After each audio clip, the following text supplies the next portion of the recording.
Trump has got a number of promises. He dropped a big one today on the campaign's last day to hit Mexico with huge tariffs if it didn't slow the illegal immigrants coming over the border into the US from Mexico. If they don't stop this onslaught of criminals and drugs coming into our country, I'm going to immediately impose a 25% tariff on everything they send in. Joe Hockey, how big an issue has this been for him, or really how effective?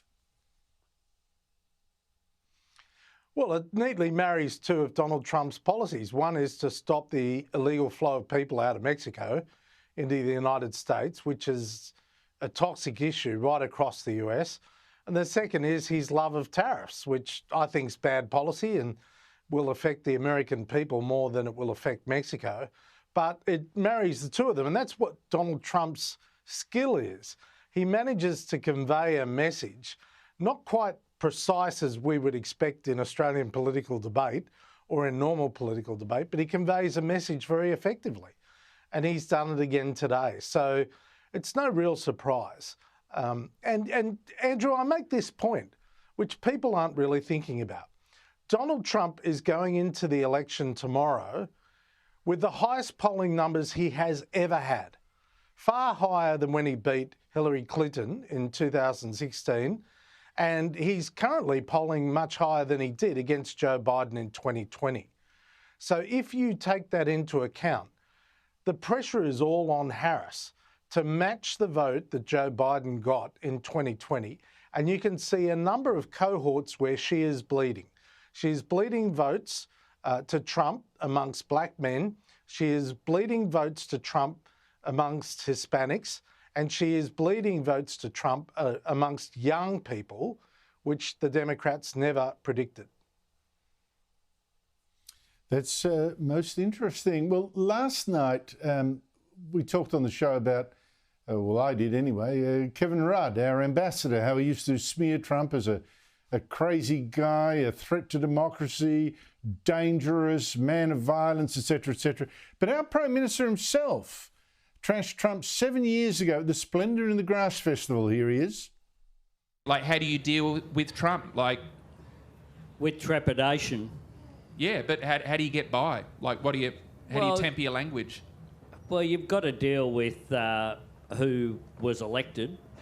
So we have an alliance with the US. We've got to deal with him. But that doesn't mean that you're uncritical about it. He scares out of me. Joe Hockey, the opposition says those comments were reckless and irresponsible. What do you call them? Well, clearly they were, but I mean, for the sake of Australia, I hope that if Donald Trump's elected, Anthony Albanese takes a different attitude towards the President of the United States. I understand where people come from in their criticism of Donald Trump. I mean, we've all done it, but you know, that's not a great foundation upon which to build a new relationship. What is it that the left in Australia doesn't get about Donald Trump? I don't think it's just in Australia, Andrew. I think it's around the world. A whole lot of people just don't understand that, you know, it's not a great love of Donald Trump. I mean, I keep saying this. You know, the Republicans out there are not absolutely besotted with Donald Trump.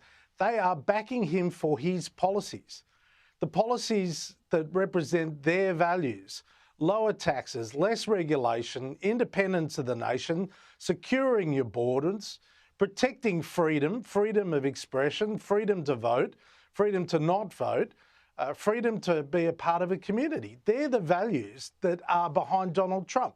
Donald Trump has built a coalition that stretches from Elon Musk to the everyday white truck driver of America who never went to university and probably earns $70,000 a year. And it's all based on policy consistency right across the board. Whereas you said a little bit earlier, Kamala Harris has built a coalition that stretches from Liz Cheney to Bernie Sanders, and it's only based on I'm not Donald Trump. Only based on that. Extraordinary, isn't it? I mean, Liz Cheney to Bernie Sanders and AOC. You know, that's remarkable. and it's the only thing that unites them. And it comes back to the fact, what can you say about Donald Trump today that hasn't been said repeatedly, either by Donald Trump or his greatest critics, over the last 10 years? Well, fascinating analysis. I think you've talked to quite a few Trump voters off the ledge. Joe Hockey, what an election campaign it's been. Amazing. And I do think it'll be so consequential, the result. Thank you so much for your time. Anytime, Andrew, anytime.